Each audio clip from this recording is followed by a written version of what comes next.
नमस्कार, मैं हूं अंजना ओम कश्यप और ब्लैक एंड व्हाइट में आपका स्वागत है। नमस्कार, मैं हूं अंजना 2.0 और मेरी तरफ से भी खबरों के इस विश्लेषण में आपका स्वागत है। तो आइए ब्लैक एंड व्हाइट में खबरों के विश्लेषण की शुरुआत करते हैं और शुरुआत में सबसे पहले आज जिस खबर पर हम जोर डालना चाहते हैं वो है ईरान के ताजा हालात, जहां अब लोगों का गुस्सा सीमाएं तोड़ रहा है। दूसरी तरफ अमेरिका ने अपनी तोप का मुंह ईरान की ओर घुमा दिया है और ट्रंप का एक ही एजेंडा नजर आ रहा है, ईरान से बैर नहीं और खामेनेई की खैर नहीं। इस वजह से विद्रोह की इस आग को शांत करना अब खामेनेई के लिए मुश्किल होता नजर आ गया है। मौजूदा हिंसा में अब तक करीब 550 लोग मारे जा चुके हैं ईरान में और हालात पूरी तरह गृह युद्ध जैसे हो चुके हैं। अमेरिका इस मौके को बुलाने की पूरी तरह से कोशिश कर रहा है। वो लगातार प्रदर्शनकारियों का समर्थन भी कर रहा है, खुलकर कर रहा है। इसके अलावा ट्रंप ईरान पर हमले से जुड़े रणनीतिक विकल्पों पर भी चर्चा कर रहे हैं। दूसरी तरफ ईरान भी जरूरत पड़ने पर अमेरिका पर पलटवार की धमकी दे रहा है। आज इस बात का जवाब खोजने की कोशिश करेंगे कि क्या ईरान में खामेनेई की उल्टी गिनती शुरू हो चुकी है। इसके बाद आपको आतंकी संगठन जैश ए मोहम्मद के सरगना मसूद अजहर का ऑडियो क्लिप सुनाएंगे, जिसमें मसूद अजहर कबूल रहा है कि पाकिस्तान में फिदायीन यानी सुसाइड बॉम्बर्स तैयार होते हैं। ये ऑडियो सुनकर आप हैरान रह जाएंगे। भारत दुनिया के हर मंच पर बताता रहा, पाकिस्तान को आतंक की फैक्ट्री बताता रहा, लेकिन उससे भी आगे बढ़कर आतंकी मसूद अजहर ने खुद ही कबूल किया है कि उसके पास इतने सुसाइड बॉम्बर्स हैं कि इनकी संख्या जानकर दुनिया में हड़कंप मच जाएगा। खुद ही कह रहा है इस ऑडियो क्लिप में वो।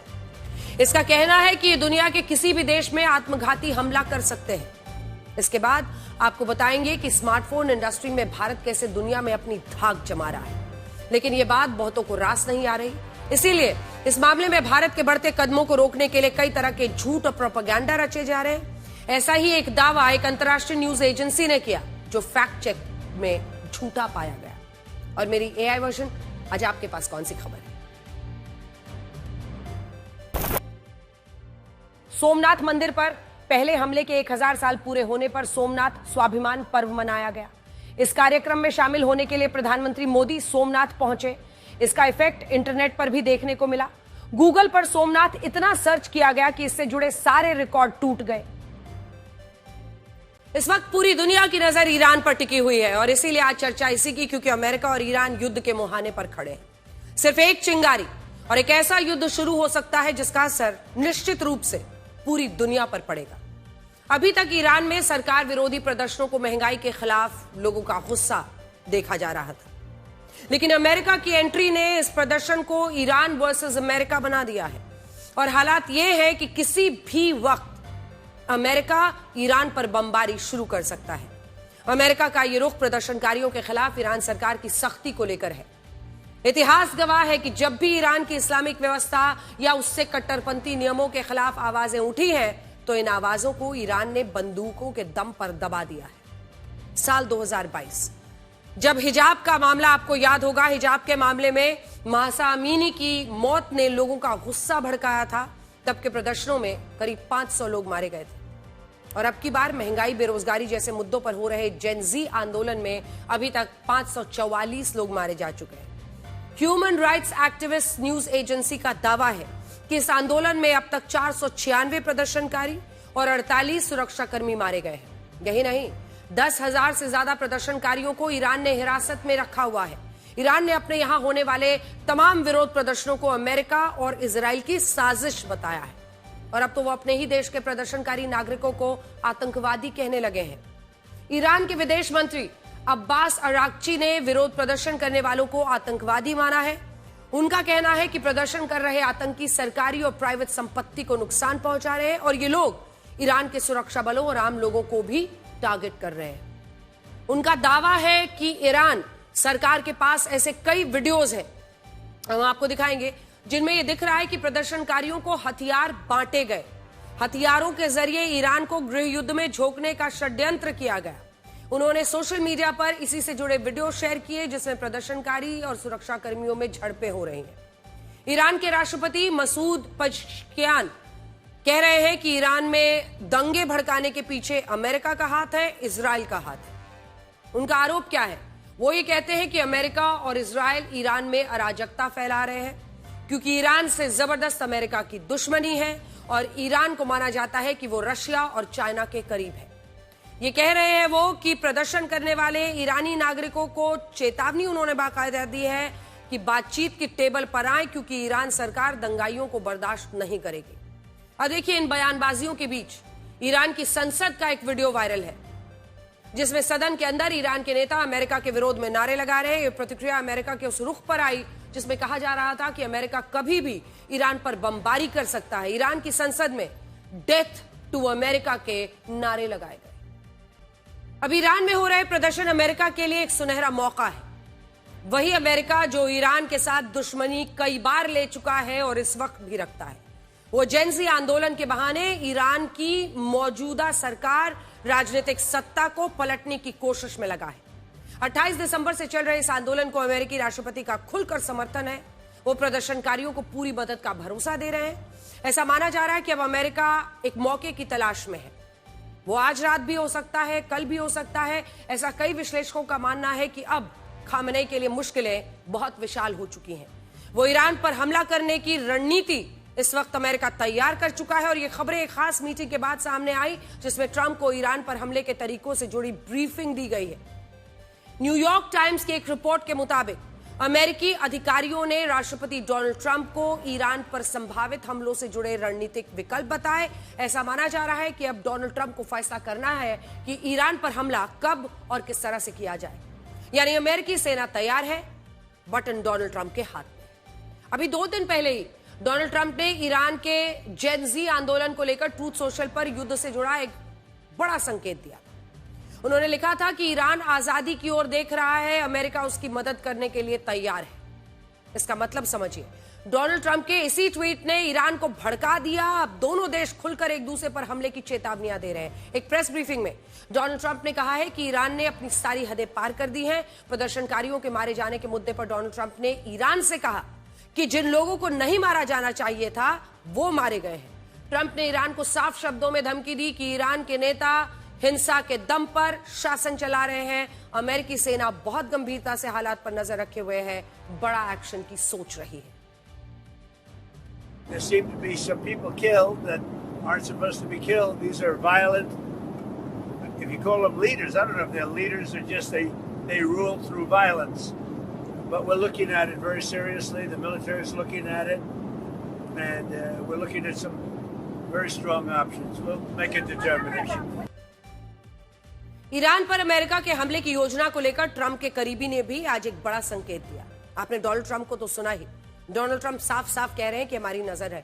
ट्रंप के करीबी और यूएस सेनेटर लिंडसे ग्रैम ने ईरान को चेतावनी देते हुए कहा कि डोनाल्ड ट्रंप बराक ओबामा नहीं है और ईरान के लोगों को जल्दी ही आजादी मिलने वाली है।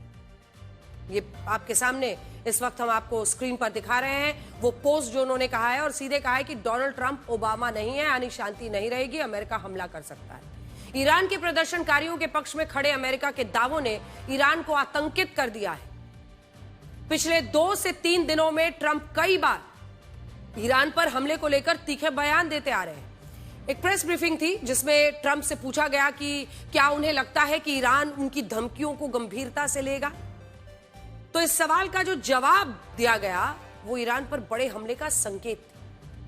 ट्रंप ने कहा सुलेमानी, बगदादी और ईरान के परमाणु ठिकाने के खत्म होने के बाद इस तरह के सवाल नहीं पूछे जाने चाहिए। ट्रंप के तेवर देखकर ऐसा लग रहा है कि वो मन बना चुके हैं, बस ईरान की किसी एक गलती का इंतजार कर।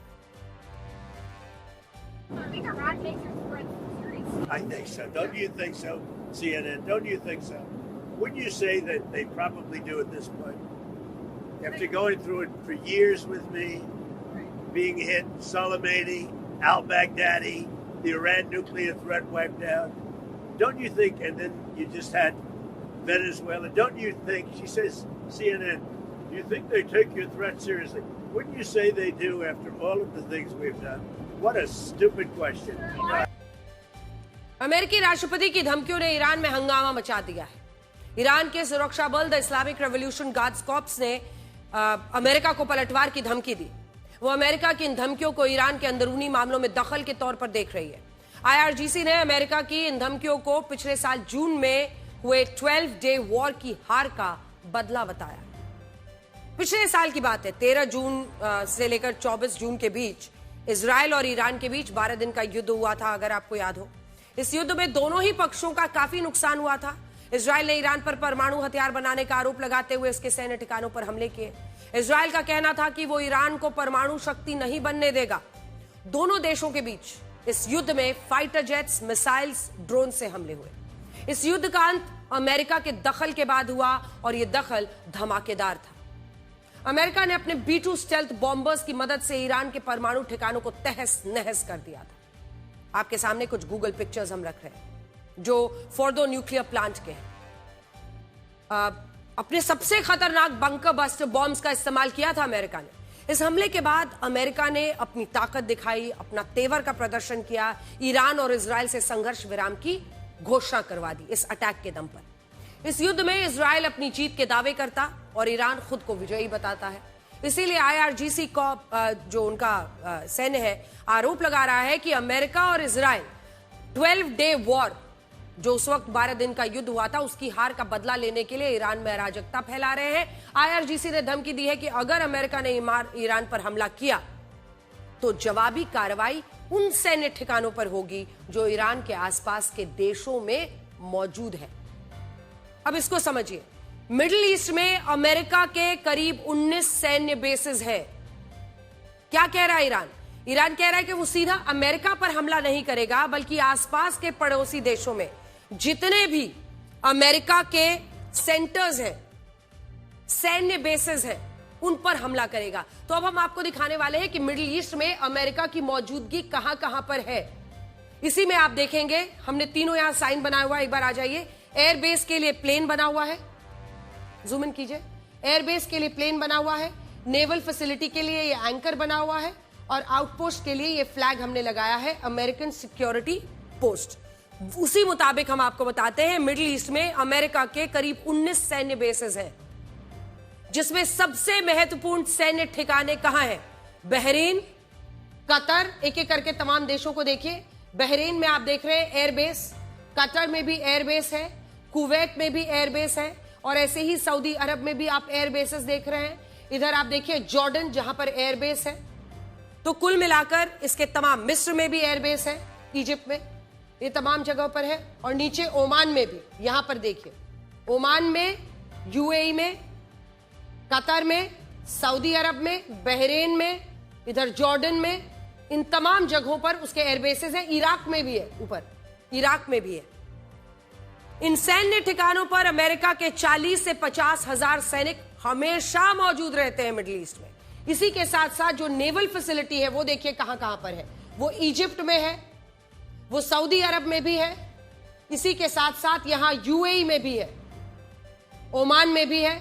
और जो आउटपोस्ट है अमेरिका के, हमने आपको बताया लगभग 40,000 से 50,000 अमेरिकी सैनिक हमेशा इन जगहों पर मौजूद रहते हैं। ऐसे ही उसके आउटपोस्ट कहां कहां पर है? सीरिया में है, उसका आउटपोस्ट है इराक में, कुवैत में, 2 जगहों पर। इसी के साथ साथ सऊदी अरब में बीचों बीच देखिए, थोड़ा जूम इन कर दीजिए ये वाले हिस्से में, ये जो फ्लैग आप देख रहे हैं।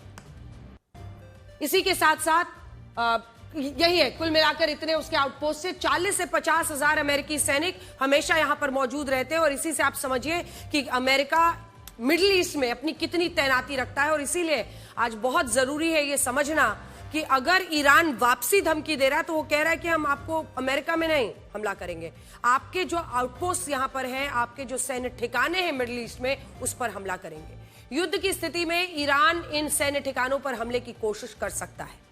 12 डे वॉर, जो पिछले साल के जून का वो युद्ध था 12 दिनों का, उसको 12 डे वॉर कहा जाता है। अब 12 डे वॉर के समय ईरान ने कतर में अमेरिकी सेना के एयरबेस पर हमला कर दिया था। हालांकि अमेरिका के दखल के बाद हालात सामान्य हो गए थे। अगर अमेरिका अब की बार ईरान पर हमला करता है और ईरान ने अमेरिकी सैन्य बेसेस को निशाना बनाया तो अमेरिका को भी भारी नुकसान होगा, क्योंकि इन सैन्य ठिकानों पर सैनिकों के अलावा बड़ी मात्रा में गोला बारूद, फाइटर जेट्स, कई महत्वपूर्ण हथियार रखे। इसीलिए ईरान के राष्ट्रपति खामेनेई अमेरिका की युद्ध वाली धमकियों को गंभीरता से नहीं ले रहे, बल्कि खामेनेई ने एक ट्वीट किया है, आपको दिखाते हैं, जिसमें उन्होंने डोनाल्ड ट्रंप का मजाक उड़ाया। खामेनेई ने डोनाल्ड ट्रंप को एक ममी की तरह दिखाया है, तस्वीर आप देख रहे हैं। ममी यानी कि जो इजिप्ट में आप जानते होंगे लोगों की मौत के बाद उनको प्रिजर्व करने के लिए, उनकी बॉडी को कई सालों तक सुरक्षित रखने के लिए उनको बाकायदा बाम लगाकर उनको एक ममी में रखा जाता है। खामेनेई ने इस ट्वीट में अमेरिकी राष्ट्रपति को घमंडी कहा, उनकी तुलना कर दी मिस्र के फेरो से, फेरो मेसोपोटामिया के निम्रोद और ईरान के शाह से की। माना जाता है कि ये तीनों घमंडी और अत्याचारी शासक थे, इनका भी अंत हो गया। फेरो मिस्र के प्राचीन बादशाहों को दी जाने वाली एक उपाधि थी। ये उसी तरह की उपाधि थी जैसे राजा हो, सम्राट हो। हालांकि फेरो का जिक्र जब भी किया जाता है तो उसे क्रूरता और घमंडी बादशाहों की तरह पेश किया जाता है जो खुद को भगवान समझते थे। ठीक उसी तरह से निम्रोद प्राचीन मेसोपोटामिया क्षेत्र का एक अत्याचारी बादशाह था जो खुद को भगवान बताकर लोगों पर जुल्म करता था। खामेनेई मानते हैं कि ईरान के शाह का शासन भी घमंड की वजह से खत्म हो गया था। खामेनेई इन उदाहरणों के जरिए अमेरिकी राष्ट्रपति डोनाल्ड ट्रंप को भी घमंडी बता रहे हैं। वो भी उनका मजाक उड़ा रहे, संकेत दे रहे हैं कि अगर अमेरिका ने ईरान पर हमला किया तो ट्रंप का घमंड टूट जाएगा। लेकिन अमेरिकी राष्ट्रपति डोनाल्ड ट्रंप जानते हैं कि खामेनेई की इन बातों से बहुत ज्यादा फर्क नहीं पड़ेगा, क्योंकि खामेनेई के खिलाफ इस वक्त अगर आप देखिए तो उनके ही देश में लाखों की संख्या में जेन ज़ी प्रदर्शनकारी सड़कों पर उतरे हुए हैं। अब ईरान यही कहता है कि अमेरिका ने यह सुनिश्चित किया है कि ईरान की सड़कों पर ईरान की सरकार के खिलाफ, ईरान में सत्ताधीश लोगों के खिलाफ लोग सड़कों पर रहे, इससे ईरान दोनों तरफ से घिरा रहे। ईरान का विरोध प्रदर्शन अब केवल महंगाई तक सीमित नहीं है, यह प्रदर्शन ईरान के कट्टर इस्लामिक शासन के खिलाफ भी है। ऐसी तस्वीरें, सैकड़ों तस्वीरें सामने आ रही हैं जिसमें जो जितने भी विरोध प्रदर्शनकारी हैं वो खामेनेई और ईरान के कट्टरपंथी इस्लामिक शासन से जुड़ी मस्जिदों को निशाना बना रहे हैं। तेहरान की एक ऐसी ही मस्जिद का वीडियो सामने आया है जो प्रदर्शनकारियों के गुस्से का शिकार हुई। आपके सामने है तस्वीर। मस्जिद में लगे सीसीटीवी में यह हंगामा दिखाई दिया। बड़ी संख्या में प्रदर्शनकारी मस्जिद में घुसे और उन्होंने मस्जिद के अंदर रखे जो फर्नीचर थे उसको तोड़ दिया। इसी मस्जिद को अगले दिन प्रदर्शनकारियों ने आग के हवाले तक कर दिया था। मीडिया रिपोर्ट्स के मुताबिक अकेले तेहरान में ही 53 से ज्यादा मस्जिदों को प्रदर्शनकारियों ने जला दिया है। 53 से ज्यादा मस्जिदों को ईरान में प्रदर्शनकारियों ने आग के हवाले कर दिया है। जेन ज़ी प्रदर्शनकारियों का मानना है कि ईरान में मौजूद मस्जिदें वहां के इस्लामिक कट्टरपंथी शासन का केंद्र बन गई हैं। प्रदर्शनकारी ये मानते हैं कि इन मस्जिदों में ही कट्टर इस्लामिक नीतियां तय होती हैं और उनके जरिए महिलाओं के खिलाफ सख्त कानून बनाए जाते हैं। वो ये भी मानते हैं कि लोगों पर सेंसरशिप, जो दमनकारी नीतियां हैं, उससे जुड़े ये तमाम फैसले मस्जिदों के जरिए ही लिए जाते हैं। सच यह है कि जेन ज़ी प्रदर्शनकारियों का विरोध अब केवल महंगाई पर नहीं है। वो ईरान से धार्मिक तानाशाही का अंत चाहते हैं। वो ईरान के सुप्रीम लीडर खामेनेई को भी सत्ता से उखाड़कर कट्टरपंथी शासन से आजादी चाहते हैं। ईरान पर अमेरिकी हमले का खतरा बना हुआ है। अमेरिका भी जानता है कि अगर वो ईरान पर हमला करता है तो ईरान की मदद के लिए कोई नहीं आएगा। ठीक वैसे ही जैसे वेनेजुएला में निकोलस मादुरो के तख्ता पलट के समय किया किसी ने, दुनिया के किसी भी देश ने अमेरिका को नहीं रोका। सच ये है कि आज के दौर में जिस देश के पास ताकतवर दोस्त नहीं है वो खतरे में है। संस्कृत में एक प्रसिद्ध लोकोक्ति है, संघे शक्ति कलो युगे, यानी कलयुग में संगठन ही शक्ति है। ईरान, वेनेजुएला जैसे देश अपनी विदेश नीतियों की वजह से दुनिया के ताकतवर देशों के साथ मजबूत दोस्ती नहीं कर पाए। अमेरिका जानता है कि इन जैसे देशों को धमकी देने या इनमें तख्ता पलट की कोशिश करने पर कोई भी अन्य देश इनके साथ खड़ा नहीं होगा। अब जहां तक ईरान की बात है तो रशिया और चाइना ईरान के पक्ष में खड़े नजर आते हैं, लेकिन मौजूदा हालात में वो भी ईरान सरकार का पक्ष नहीं ले सकते क्योंकि ईरान के लोग ही अपनी सरकार के खिलाफ खड़े हैं। इसीलिए अमेरिका इस मौके का फायदा उठाना चाहता है।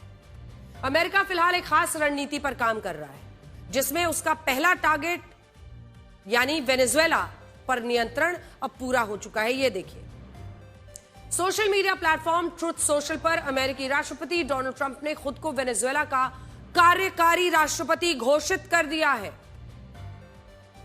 ये कोई काल्पनिक दुनिया नहीं है। जिस दुनिया में हम जी रहे हैं उसमें ये हो रहा है।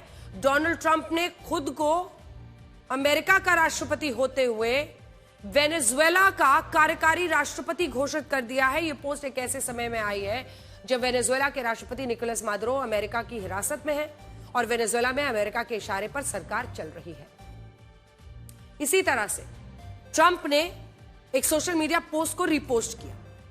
अब इसमें क्या लिखा है कि मार्को रूबियो क्यूबा के राष्ट्रपति बनेंगे। इसको डोनाल्ड ट्रंप ने रिपोस्ट कर दिया है। मतलब नजर कहां है अब क्यूबा पर, और क्यूबा के राष्ट्रपति बनेंगे मार्को रूबियो। यह पोस्ट अमेरिकी राष्ट्रपति की उस धमकी के बाद आया जिसमें क्यूबा से कहा गया था कि या तो अमेरिका से डील कर ले या फिर गंभीर नतीजे भुगतने के लिए तैयार है। दरअसल क्यूबा पिछले काफी समय से वेनेजुएला से तेल ले रहा था, जो अब बंद हो जाएगा। वेनेजुएला अब अपना सारा कच्चा तेल अमेरिका को दे रहा है। अमेरिका के जरिए ही कच्चे तेल की डील हो रही है। वेनेजुएला हर दिन क्यूबा को करीब 35,000 बैरल कच्चा तेल भेजता था, जो अब नहीं मिलेगा। अमेरिका का चौथा टारगेट है ग्रीनलैंड। रणनीतिक रूप से ग्रीनलैंड आर्कटिक में एक महत्वपूर्ण क्षेत्र है, बड़ा है। फिलहाल ये डेनमार्क के नियंत्रण में है, उसके हिस्से में आता है, लेकिन यहां की सत्ता स्थानीय लोगों के हाथों में ही है। अब अमेरिका का मानना है कि क्षेत्र में रशिया और चाइना अपना प्रभाव बढ़ा रहे हैं, इसीलिए वो चाहते हैं कि ग्रीनलैंड उनके नियंत्रण में आ जाए। अभी हाल ही में डोनाल्ड ट्रंप ने इस बात पर जोर दिया कि ग्रीनलैंड को अमेरिका का हिस्सा बनाना जरूरी है और इसके लिए सैन्य विकल्पों पर भी विचार किया जा सकता है। यानी अमेरिका किसी भी तरह से ग्रीनलैंड को अपने कब्जे में लेना चाहता है। अब समझिए, अमेरिका की रणनीति उन क्षेत्रों पर कब्जे की है जहां पर वो आसानी से अपना नियंत्रण हासिल कर सकता है, और ये ऐसे देश हैं जिनकी मदद करने के लिए शायद ही कोई अन्य देश आए। वेनेजुएला का टारगेट पूरा हो चुका है, ईरान पर किसी भी वक्त हमला हो सकता है। इसके बाद क्यूबा का वो कह रहे हैं मार्को रूबियो प्रेसिडेंट बनने वाले हैं। ग्रीनलैंड का नंबर आ सकता है। अगर आपको वैश्विक राजनीति में मजबूत बने रहना है तो एक बात समझ लीजिए, ताकतवर दोस्त बनाना बहुत जरूरी है। और यह बात अगर आप देखें तो कैसे लागू होता है भारत के कॉन्टेक्स्ट में। विपक्ष कई बार यह कहता है कि प्रधानमंत्री नरेंद्र मोदी के विदेश दौरे समय और पैसे की बर्बादी से ज्यादा कुछ नहीं, लेकिन सच यह है कि इस तरह के विदेश दौरों से दुनिया के अन्य देशों के साथ भारत की दोस्ती मजबूत होती है। और इसीलिए हम आपको अब दिखा रहे हैं जर्मनी। आज जर्मनी और भारत की काइट डिप्लोमेसी देखिए। जर्मनी के चांसलर फ्रीडरिक मर्ज भारत दौरे पर है और प्रधानमंत्री नरेंद्र मोदी उन्हें अपने साथ अहमदाबाद के इंटरनेशनल काइट फेस्टिवल में लेकर गए। प्रधानमंत्री नरेंद्र मोदी और फ्रेडरिक मर्ज ने यहां पर पतंगबाजी का मजा लिया। साबरमती रिवर फ्रंट पर दोनों ने साथ मिलकर पतंग उड़ाई। दोनों देशों की दोस्ती की झलक दिखाई दी।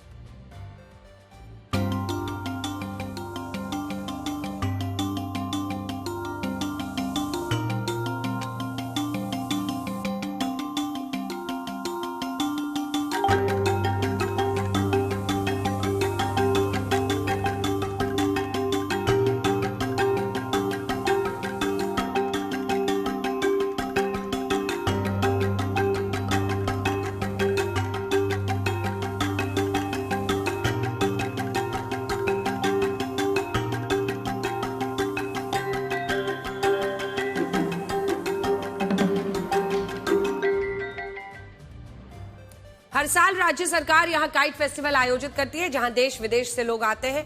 इस बार 50 देशों के 1000 से ज्यादा पतंगबाज इस फेस्टिवल में शामिल होने के लिए आए हुए हैं। जर्मन चांसलर फ्रेडरिक मर्ज का भारत दौरा दोनों देशों के संबंधों को नई ऊंचाइयों पर लेकर जाएगा। भारत और जर्मनी की दोस्ती आने वाले वक्त में महत्वपूर्ण समझौते के साथ आगे बढ़ेगी। भारत और जर्मनी के बीच 19 बड़े समझौते हुए हैं, जिसमें मुख्य तौर पर 5 सबसे महत्वपूर्ण समझौते हैं। ध्यान से देखिएगा। पहला, दोनों देशों के बीच रक्षा और तकनीकी सहयोग बढ़ाया जाएगा।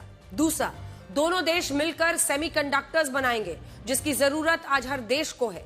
तीसरा, क्रिटिकल मिनरल्स को लेकर सहयोग बढ़ेगा। चौथा, उच्च शिक्षा को लेकर दोनों देश एक रोड मैप बनाएंगे, जिसमें दोनों देशों के युवाओं को लाभ होगा। और पांचवा, दोनों देशों के बीच व्यापार पहले से ज्यादा बढ़ाया जाएगा। प्रधानमंत्री मोदी ने जर्मनी के साथ हुए इन समझौतों को दोनों देशों के आपसी रिश्ते, आपसी भरोसे से जोड़ा है। प्रधानमंत्री मोदी के मुताबिक ये समझौते भारत और जर्मनी की मजबूत होती दोस्ती का प्रतीक है। उन्होंने याद दिलाया कि भारत में 2000 से ज्यादा जर्मन कंपनियां बहुत लंबे समय से यहाँ पर काम कर रही हैं, कारोबार कर रही हैं, जो भारत और जर्मनी के आर्थिक रिश्तों की गहराई को दिखाता है।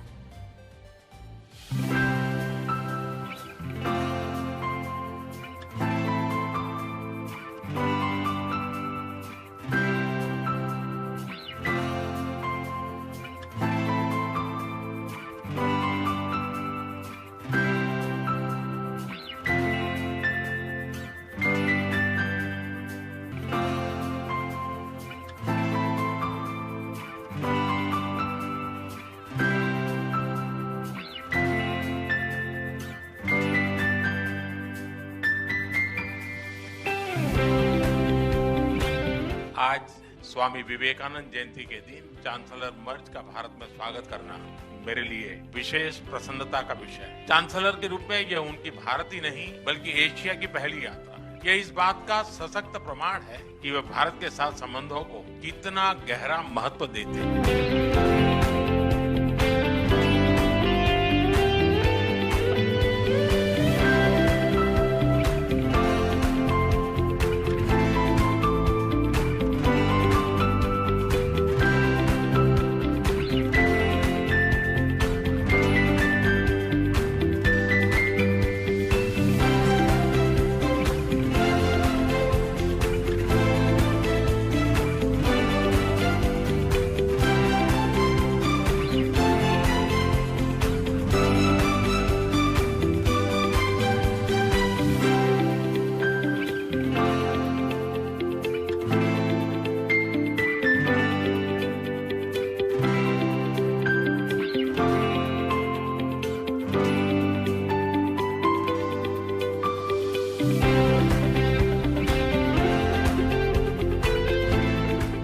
भारत जर्मनी के साथ अपनी मित्रता और साझेदारी को और सुदृढ़ करने के लिए पूरी तरह से प्रतिबद्ध है।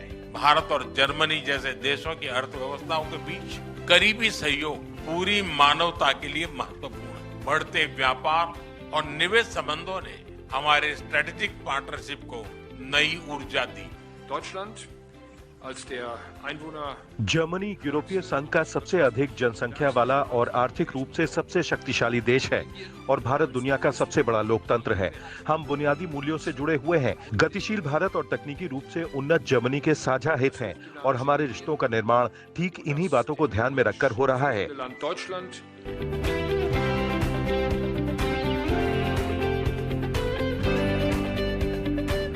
भारत और जर्मनी हमेशा कंधे से कंधा मिलाकर हम चलते रहे हैं। हमारी दोस्ती का प्रभाव ग्लोबल स्टेज पर भी दिखाई देता है। हम ग्लोबल साउथ के देशों के विकास के लिए अपने साझा प्रयासों को आगे भी निरंतर जारी रखेंगे।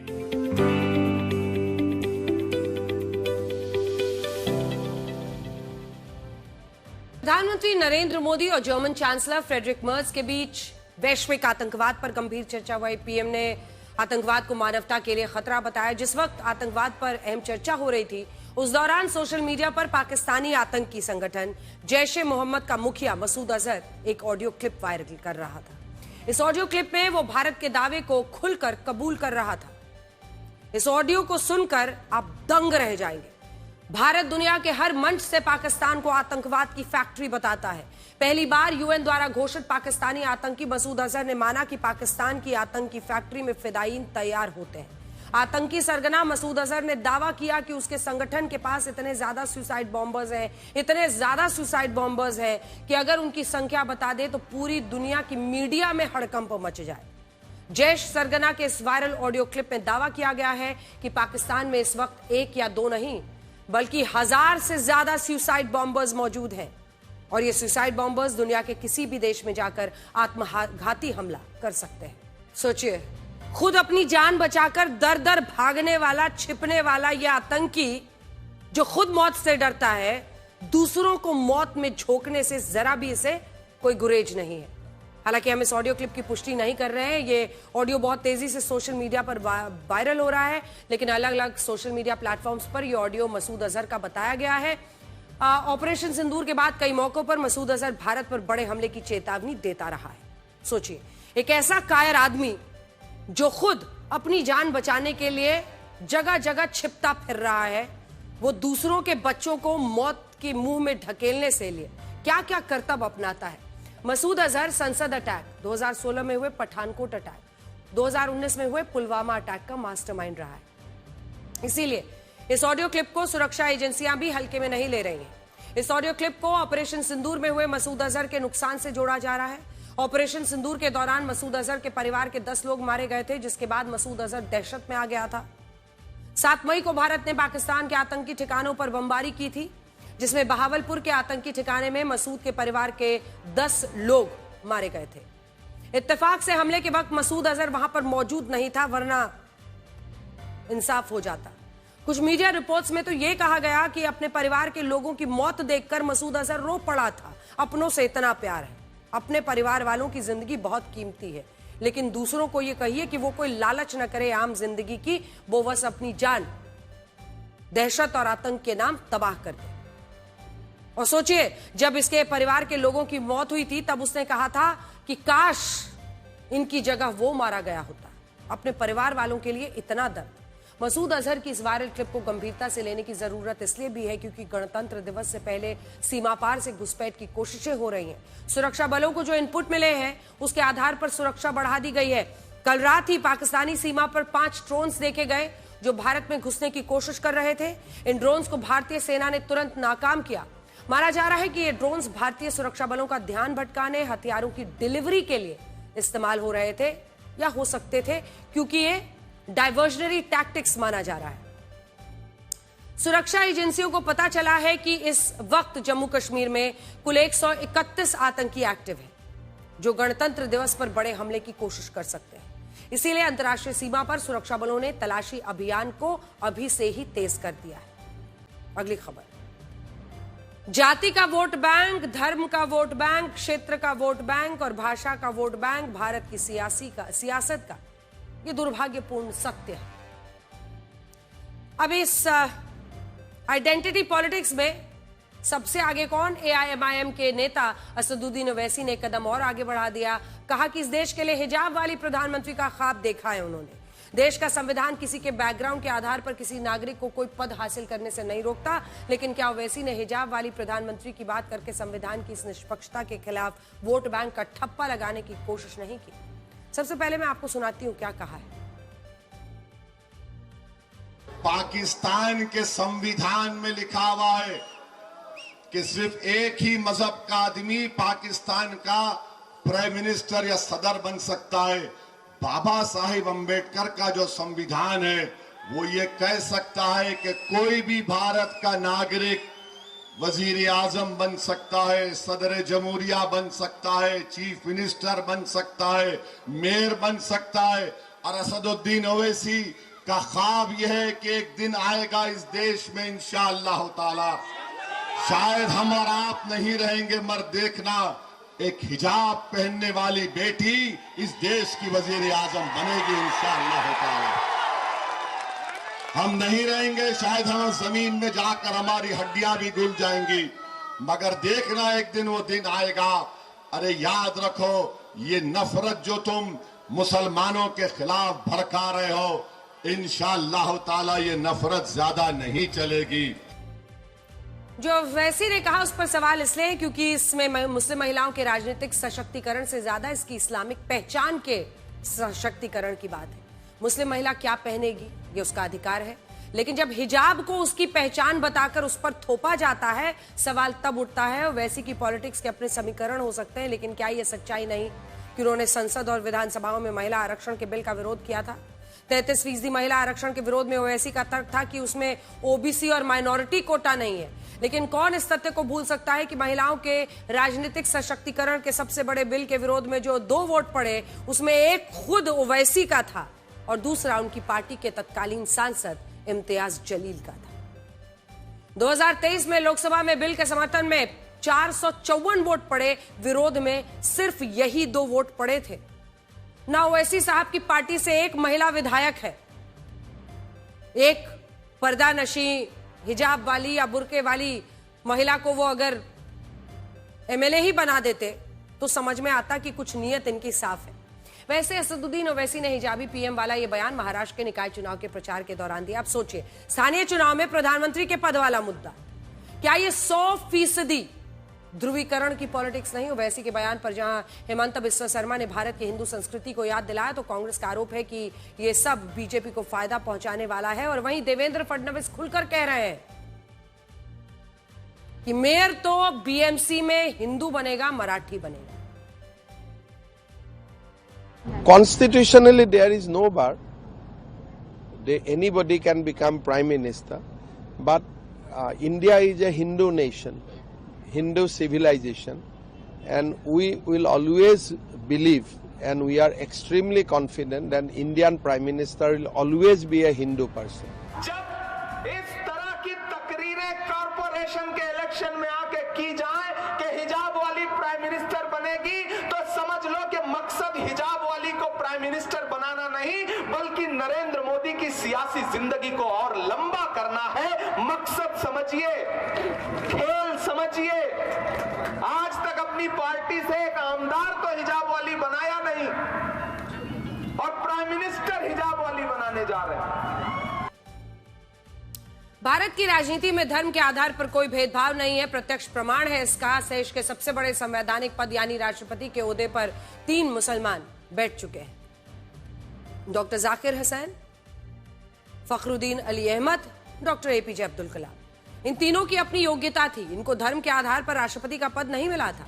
इस देश का मुसलमान सिर्फ एक प्रधानमंत्री पद को छोड़कर लगभग सभी बड़े पदों तक पहुंचा है। ऐसे में सवाल यह नहीं कि कोई मुस्लिम पुरुष या कोई मुस्लिम महिला प्रधानमंत्री बनेगी या नहीं, ये राजनीतिक परिस्थितियां तय करेंगी। लेकिन जब ओवैसी साहब हिजाबी पीएम का ख्वाब देखते हैं, तो राजनीतिक परिस्थितियों की नहीं बल्कि मजहबी परिस्थितियों का ख्वाब देखते हैं। वैसे ओवैसी साहब से यह सवाल पूछा जा रहा है कि हिजाबी प्रधानमंत्री तो बात की बात है, उनकी पार्टी जिसका नाम ही मुसलमान है, क्या उसकी अध्यक्ष को हिजाबी महिला बनेगी? वैसे सही सवाल तो यह होगा कि असदुद्दीन ओवैसी ने मुस्लिम महिलाओं को कितना प्रतिनिधित्व दिया, मुस्लिम महिलाओं को सांसद या विधायक बनने के कितने मौके दिए। इस बीच जब ओवैसी हिजाबी पीएम का ख्वाब देख रहे हैं, तो उनको यह आंकड़ा भी देखना चाहिए कि देश में कितने मुसलमान सांसद हैं। मैं सिर्फ 2004 से 2024 का आंकड़ा बताती हूं। 2004 में 35 सांसद मुस्लिम थे, लगभग 6.5%। 2009 में 28 मुस्लिम सांसद थे, लगभग 5%। 2014 में 4.24% भागीदारी के साथ 23 सांसद, और 2019 में देखिए 26 सांसद थे, जो कि लगभग 4.25% होता है। और फिर 2024 आते आते 24 हो गए, यानी 4.5%। जैसे मैंने ऊपर बताया कि हिजाबी पीएम की ये बात महाराष्ट्र के चुनाव प्रचार के दौरान निकली है। वैसे मैं आपको बता दूं, पूरा हंगामा मुंबई के मेयर पद को लेकर था। वारिस पठान ने शुरुआत की बुरके वाली मेयर की बात की। बाद में महाराष्ट्र के मुख्यमंत्री देवेंद्र फडणवीस ने कहा कि मराठी मेयर का दाव चला। फिर ओवैसी का यह हिजाबी पीएम वाला बयान है। हमारा भी अरमान तो क्यों नहीं हमारी एक दिन हमारी हिजाब पहनने वाली मुसलमान भारतीय मुंबई की महिला निकल हो सकती है, इंशाअल्लाह बन सकती है। एआईएमआईएम के एक नेता कहते हैं कि एक हिजाब वाली एक दिन मुंबई की मेयर बनेगी, जैसा लोग न्यूयॉर्क से बहुत प्रभावित हो रहे हैं। आपने कहा कि हिंदू होगा, मराठी होगा। अब हम लोग ये लगा रहे हैं कि कहीं महंत मठ का चुनाव हो रहा है, क्या हो रहा है? ये बीएमसी का चुनाव हो रहा है। चूंकि ये मुंबई महाराष्ट्र की सांस्कृतिक इस प्रकार की विरासत है, इसलिए यहाँ का महापौर ये मराठी बनेगा। लेकिन मुझे आश्चर्य तब हुआ जब वारिस पठान ने ये कहा कि कोई बुरखे वाली हिजाब वाली मुंबई की महापौर बनेगी, तो उसके बाद इनका किसी का मुंह ही नहीं खुला। आपके अंदर का कार से ना, सवाल वो नहीं है। उत्तर भारतीय महापौर बनेगा ऐसा मीरा भाईंदर में कहने के बाद हमारे ऊपर कूदने वाले जब उनको पूछा कि वारिस पठान कहते हैं कोई बुरखे वाली बनेगी, इनका मुंह बंद हो गया, इनका चेहरा खुला हो गया, इनका नकाब उतर गया। इसलिए मैंने कहा कि नहीं, यहां पर महायुति का महापौर बनेगा, हिंदू महापौर बनेगा और मराठी महापौर बनेगा। रिजर्व हो गई है क्या ये सीट? हाँ जी, बिल्कुल रिजर्व हो गई 100%। हिंदू और मराठी। हाँ बिल्कुल। अब आपको एक बड़ी न्यूज एजेंसी रॉयटर्स की ऐसी रिपोर्ट के बारे में बताते हैं जिसका भारत सरकार की एजेंसी पीआईबी ने फैक्ट चेक कर दिया। चौंकाने वाली बात यह है कि इस फैक्ट चेक में रॉयटर्स की रिपोर्ट फर्जी पाई गई। इसी महीने रॉयटर्स ने एक रिपोर्ट पब्लिश की और उसमें दावा किया कि भारत सरकार एप्पल, सैमसंग, दूसरे मोबाइल फोन बनाने वाली कंपनियों पर दबाव बना रही है कि वो अपने ऑपरेटिंग सिस्टम का सोर्स कोड सरकार के साथ शेयर करें। इस रिपोर्ट ने रॉयटर्स ने लिखा कि भारत सरकार 83 नए सिक्योरिटी स्टैंडर्ड्स लागू करने की तैयारी कर रही है। इन नियमों के तहत मोबाइल कंपनियों को अपना सोर्स कोड सरकारी लैब में जांच के लिए देना होगा। इसके अलावा मोबाइल बनाने वाली कंपनियों को किसी भी बड़े सॉफ्टवेयर अपडेट से पहले सरकार को सूचना देनी होगी। रॉयटर्स ने यह भी लिखा कि एप्पल हो, सैमसंग हो, ऐसी कंपनियां सरकार की इस योजना का गुप्त रूप से विरोध कर रही हैं, क्योंकि सोर्स कोड उनकी सबसे बड़ी इंटेलेक्चुअल प्रॉपर्टी है।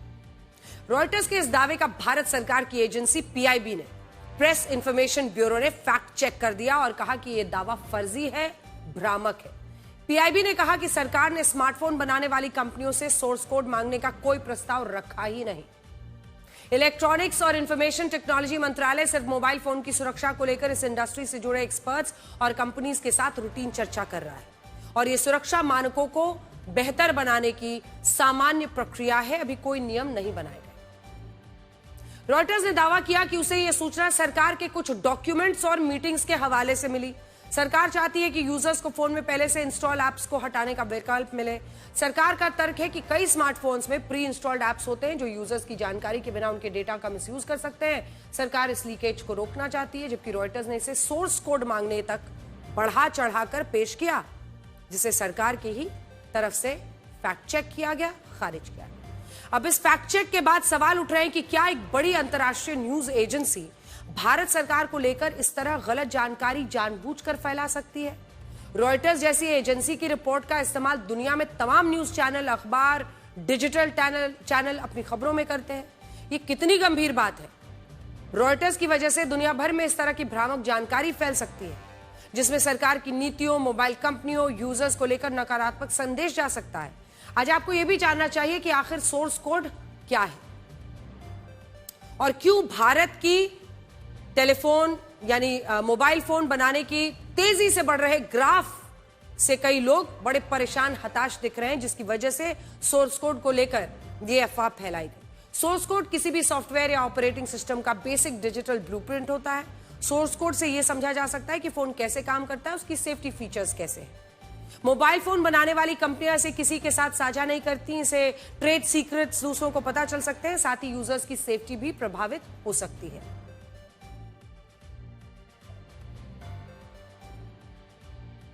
सोमनाथ मंदिर पर पहले हमले के 1000 साल पूरे होने पर सोमनाथ स्वाभिमान पर्व मनाया गया।